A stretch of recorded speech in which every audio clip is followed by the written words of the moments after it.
Welcome back, everybody, to Strong Women of God. My name is Maxine Higgins, and I am so excited to have one of my good friends here, Kristina Millard, on the call. Hi. Hi. I'm so happy. So actually, Kristina, I met her at the church I currently go to, and she was a life group leader or a small group leader wherever you're at.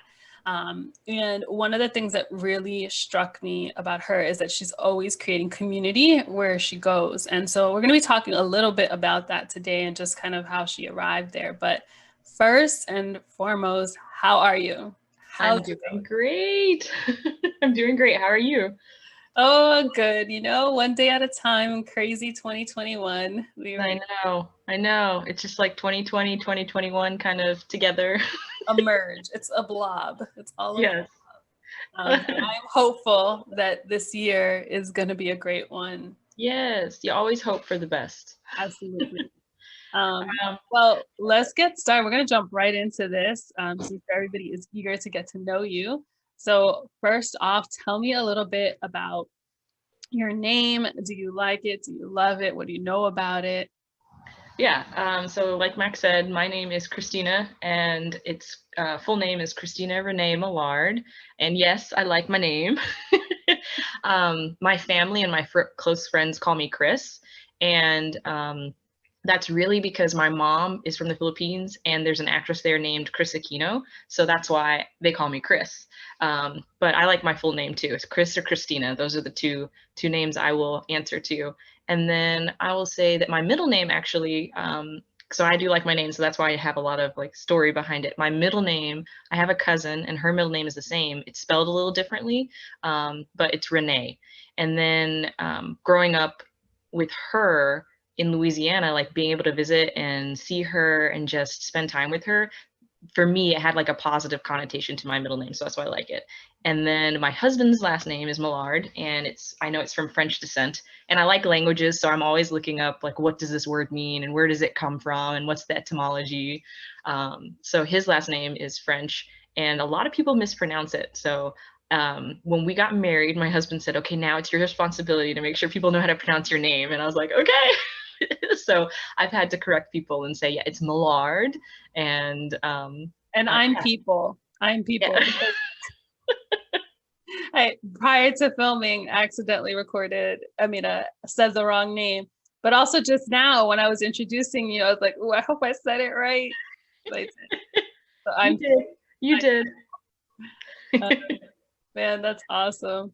Well, we are just excited to get to know you a little bit more and to know your story. So, anything you want to share, please do. Kind of ask about your journey with God, your journey up to this point. Um, Yeah. Stands out to you. Feel free. Okay. So my dad, like I said, my mom is from the Philippines and my dad's from Louisiana.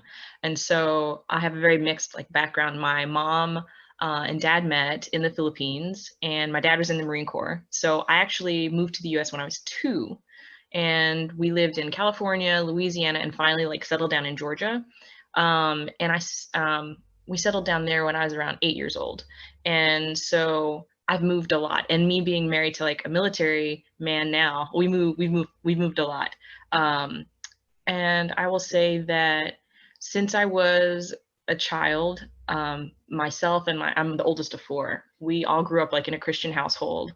Our parents were brought us to church. We went to church. We were in like vacation Bible school, all that stuff. And around 11 years old is probably when I began like writing to God.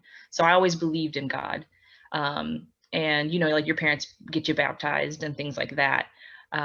But around the age of 13, we stopped going to church. And there later, like years later, when I was asking my dad about it, there was like a rift or something happened in a relationship between them and someone else in the church.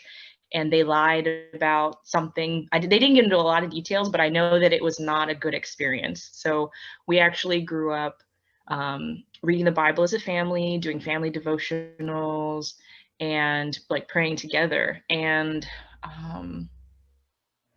I would say that we had really open discussions about everything. And I mean, everything. And part of that is because for my dad's side of the family, they never really said like, I love you, or gave each other hugs.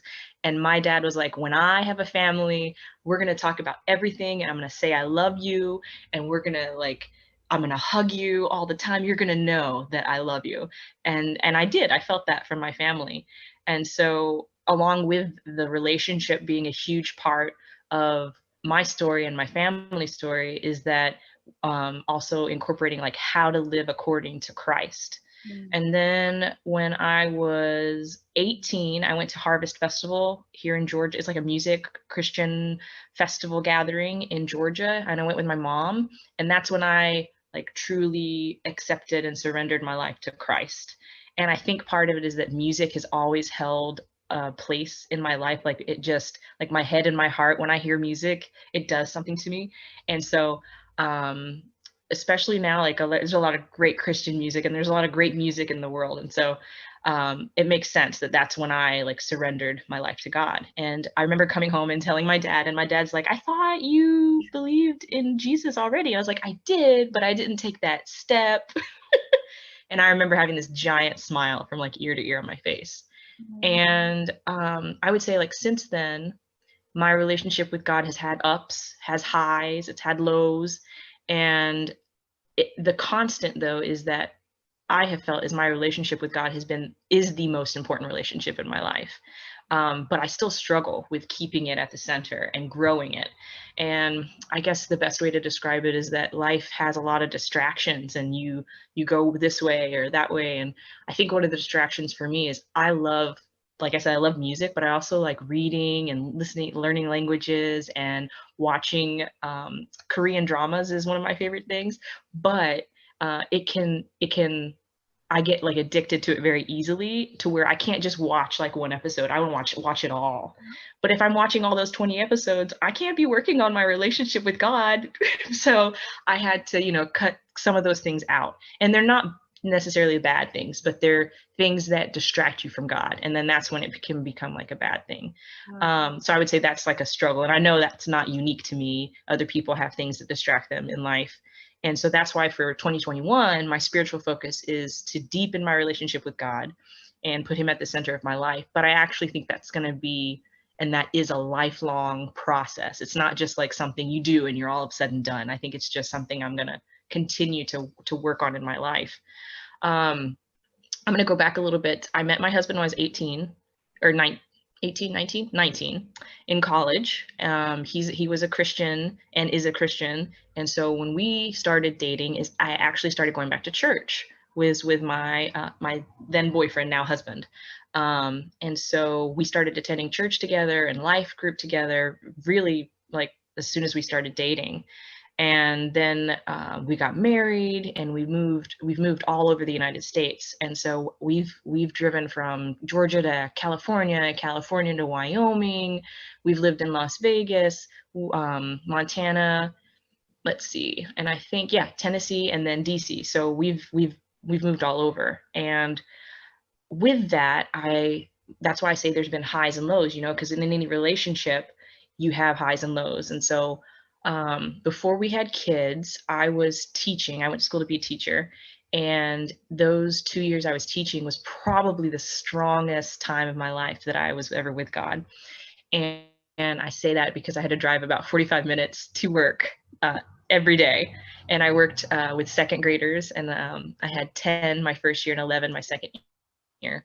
But within that time, our relationship, my husband's and I, were like growing during that time as well. But we also went through a rough time and a rough patch. And part of it is that before my husband and I got married, he shared with me about some of the addictions that he had. And we thought, okay, we shared our our struggles and what we've sinned with and what we've dealt with each other. And now, since we're married, it's all going to be wonderful, and we're not going to have to deal with those sins anymore. And that just was not true. So probably around the time, let's see, the spring of 2014, we had been married about 5-6 years. Previous addictions like reared their head, and we had to deal with them. And it was very emotionally traumatizing, and it hurt our relationship, and it hurt the trust between us, and we had to build that back up. But what got me through it was that where I worked, there were these wonderful, amazing women teachers and Christ followers that listened to me and helped me like get through it. And also I had this deep sense of knowing like that God was going to see us through and that we were going to be okay. And so what could have been a different chapter in our story turned out to make us even stronger in our relationship together. And it's something that we've gone on to like talk about and share our struggle with other people and other couples to let them know, like, hey, this is not just a unique thing to us. It's something that other people have struggled with in their relationships too. And let's see. And then we have 2 kids. I have a 4-year-old son named Lucas and a 1.5-year-old daughter named Coraline. And they're beautiful, by the way. Thank you. And those 2 pregnancies and deliveries, like those experiences changed me. Like I feel like a more grateful person just because it was such an amazing miracle and experience to go through, and becoming a parent just changes you. It changes you like nothing else. And so I feel like for myself, like that part of my like mission now is my children are the biggest part of my mission, because I want to like raise them up to be Christ followers, and I want them to be way more confident than I was in my relationship with Christ, like set them up on a better foundation. And yeah, so that's sort of my testimony and life story, and that, I still have struggles. I still have things I'm working on, things that I feel God telling me to do that I'm trying to obey. And yeah, that's sort of my testimony in a nutshell. Thank you so much for sharing that. No, I love, because so you went through some of those things pretty quickly, but I think even in the short amount of time that we've known each other, I've seen you actually put those things into action. And it's one thing to say like, hey, I know I need to do something about it, and it's another to do something about it. And you're very much I'm going to do something about it type of person, which I really admire and I think is incredible. I've had to learn, though, that sometimes what I have in my head as an idea of how to do something is not the way that God's idea of like doing that is going to turn out. And so I've had to learn the hard way sometimes to let my vision of how I want things to be done go for the better vision. So good. Isn't it such a hard lesson though too? Oh, it's so hard because my personality is just like that. Yeah. I think we can relate on that too. I kind of want to control everything. I want everything to be efficient and quick. Yes. Sometimes God is like, hey, you need to just wait. Oh my gosh, waiting is probably one of the hardest things that God's asked me to do, to be patient and just enjoy where I am. So I want to come back to a little bit just talking about purpose. And I think it was awesome right before this too. We were just having a little bit of a conversation. And I think I have this conversation with a lot of women who feel like, oh, I don't know if I really have a story to share. I don't know if the purpose is like unique enough or big enough. But I think that in watching you and watching how intentional you were at trying to create spaces and community, and still, right? So again, like you don't live in DC even, I met you were here for what, 7-8 months, and then you were gone somewhere else. I think when we met, oh my gosh, we got there in 2018, June of 2018, and then we left in June of 2020. Yeah. So we were there for 2 years, and I met you towards the end of our time there. Yep. So I would love if you could just talk a little bit about what drives you to build community and how you go about it, because I think some of the things that you've told me that you do, like I know I would never do. I'd be like, that's so terrifying, but you just go and do it. So I would love for you to just share a little bit about kind of why you feel called to that and how you go about building it. Okay, so kind of what I said, I feel like my children are the biggest part of my mission right now. But with that, like raising them up to be Christ followers, I also feel like that's everyone's mission, is to, when you meet people, bringing them to God, you know, and it's not about number, it's not about how many, it's more about the relationship that you have. Because if you don't have a relationship with someone, they're not going to care. If you don't care about them, they're not going to care about what you care about or want to know. And so I think that God has placed people in my life at different parts of that journey to like reveal that to me and to make that known. And I had like actually like verses written down for this, you know, about how God says, you know, what's the greatest, they asked Jesus, what's the greatest commandment in the law? And he talks about loving the Lord with all your heart and your soul and with all your mind. And then the second is like it is loving your neighbor as yourself. So there have been people I've met that I don't really get along with in the beginning, but I learned so much from them just by listening to them. And those like challenging moments, they're not negative. A lot of people think of challenges as negative, but it's not. It's a place where you can grow. It's uncomfortable and it's not fun, but I have learned so much in those challenging moments than in like the easy breezy moments. And then also, like I said, like the other scripture that spoke out to me was like, hey, you know, go all over and bring all nations and bring everybody to me. So like that's what your life should look like. And I think that everybody's life looks different, but what's bright and sparks people and brings people to God is through you, like God shining through you. And so yeah, building community and connecting people is a big thing for me, because everywhere we go, I have to sort of build my community and my family all over. You know, it's not necessarily from scratch every time, because the Air Force is kind of a small community. And so you meet people again that you've met before, and we might move back to bases and places and cities we've been before. So that's why for me too, like maintaining relationships once you've moved on from a place is really important, because you don't know, like you could come back to that city, and it would be really sad to not have people there that you've known before to like sort of pick up where you left off. And I would say part of that too is my life has been like that. My dad, like I said, we moved a lot when I was younger, and then my husband and I, when we got married, we've moved all over the place. And so I think I've learned from other people too along the way of not being closed off, being open, because the tendency that we have found is when you move to a place, the local people already have their little families, they have their communities, and they don't really have room for you necessarily. Or if they do make room for you, then I feel like really blessed to be a part of that. With that, like building community and connecting with other Christ followers also for me is like connecting with other like non-believers, or maybe someone who's on their journey to believing in God. And I've met people like that. I've read the Bible with people before they're not Christians at all, but they're interested in the Bible. And I think the first time that I did that was with a girl that I met volunteering on base, and she was like, hey, I'll read the Bible with you. And that was a really cool experience for me, but it was also uncomfortable and scary, because I was like, I don't want to mess this up. And then there's been other times where I've met people who have no background whatsoever with Christianity or with any religion at all. And meeting those people, they actually are really open to talking about it, and they're curious. And so those are people that I have found that I actually enjoy talking with them about it, because they don't have these preconceived notions about God or anything like that. And actually, it's funny, because the reason I agreed to do this interview was because when I said, hey, what questions do you have for the interview, Max? Like, what are you looking to know or to understand? And she was like, hey, you build community wherever you go. And it's something I hadn't really thought about until you had said it. And so I thought, okay, how can I talk about this in a way that makes sense? And it's really just building family, like creating community and connections, true connections. I'm not talking surface level conversations.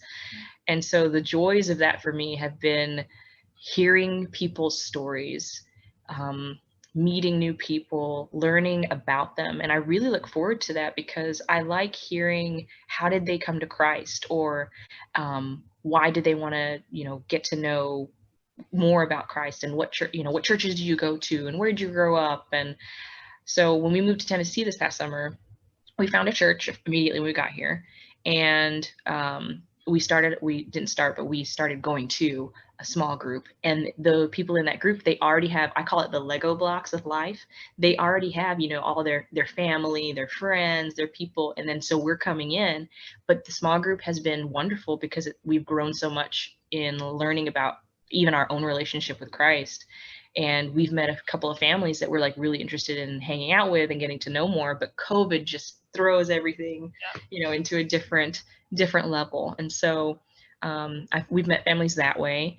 And then since I have 2 kids, we go to the parks. Even though COVID is happening, we go to the parks. We try to social distance. The kids are hard to social distance, and we just kind of trust that other people are there, and not, sick or anything like that.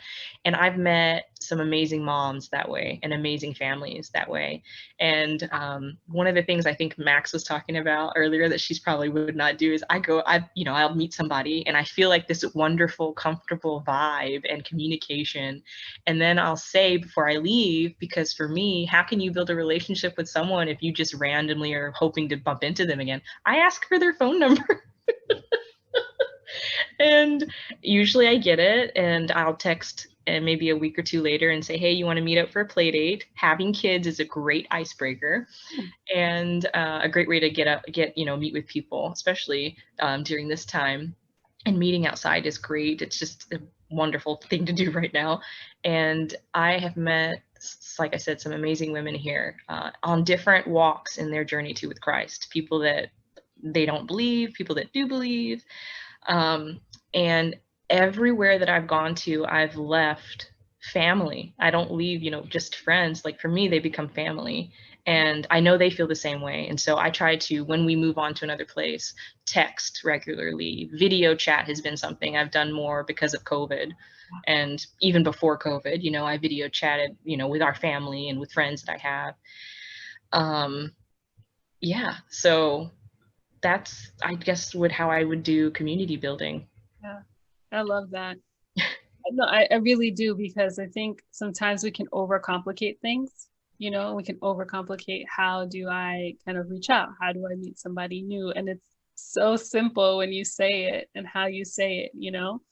And getting out of your comfort zone too, because you never know what your actions, like how that's going to impact other people, like what your words, your actions are going to impact other people. And so one of the friends here that I've met, she was like, I'm so grateful that I met you when I did, but it's so sad that you're leaving. And I'm like, but don't think about that. Just because I'm leaving doesn't mean I won't come back. Yeah.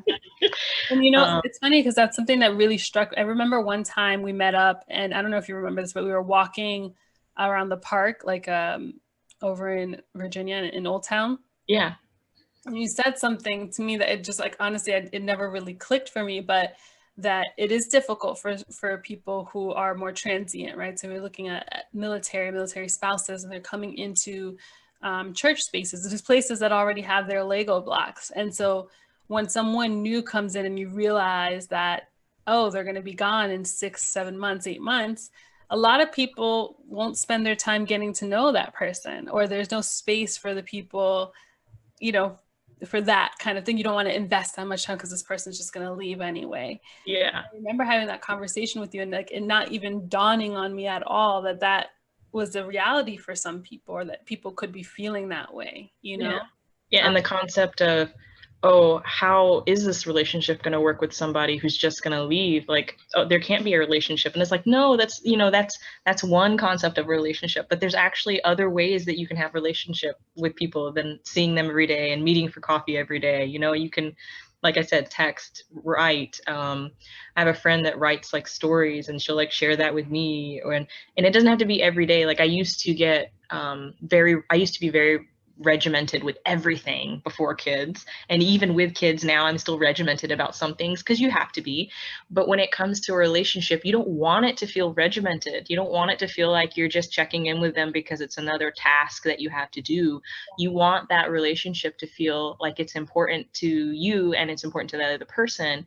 And so sometimes you might have to be the initiator just because you're not around, but I've come to terms with that like, hey, I am going to be the initiator, but because that relationship's important to me, I'm going to keep trying and keep, pouring my heart into these relationships with people. And if it's time to move on, then it's time to move on. And I attribute that to my like family a lot. And my dad saying, it's just part of life. When you're a teenager and friendships like breakups and friendships break up and things happen, and you're like, oh, this is so sad. Hearing, oh, that's just life is not fun. But now as an adult, I get it. And it's okay. You take from that relationship what was meant for you, and then you take it with you and grow as a person. Yeah. Wow. Yeah. So good, so good. Thank you so much for sharing, your thoughts on those things. I always give an opportunity. It's okay if you don't have, but just to share anything that you might have been listening to or watching or reading or anything like that that you think I Yeah. know about. Um, there- So one of my goals this year is to read more. So I have like 3 books that I'm going through, like for one for fun, one for, spiritual growth, and then one just kind of to educational purposes. And so the books I'm reading right now are 1000 Gifts by Anne Oh, Voskamp. that is on my dresser.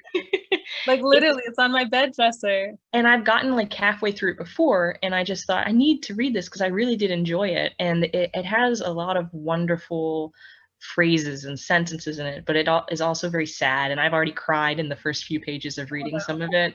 And then I think either my parents found this or I found it, but it's a Christian children's series called The Wing Feather Saga. And I started reading that because Lucas got it for Christmas. So, I'm reading it. Yeah. And then I like languages, like I said, so I'm actually going back through some of my educational books. So the How Languages Are Learned is one I'm reading. I listen to the Fierce Marriage podcasts. Risen Motherhood podcast is another one. And then I watch, but I also listen to the North Point Community Church sermons by like Andy Stanley. I really love the way he communicates, and he's such a great speaker. We just finished watching The Queen's Gambit. Oh, we did too. That was such a good series. Like we both were into it, and it was really fun to watch with my husband. And then lately, vegetables, like I said, having that incorporated into our meals is the star. Yeah. So I've been watching a lot of YouTube cooking videos. And I enjoy looking at food and cooking food and eating. And food is such a great way to, as well, to meet people and build family because everybody's got to eat. That is good. Awesome. Well, Kristina, thank you so, so much for coming and just sharing a little bit of your heart with us. We're just, I love what you do. I love how you do it. So it's a blessing to have you in my life as a friend too. Thank you. And to everybody who's watching, thank you for joining us. Don't forget to hit subscribe if you haven't already, and follow us on Instagram at strongwomen_of_God. Until next time, take care. Bye.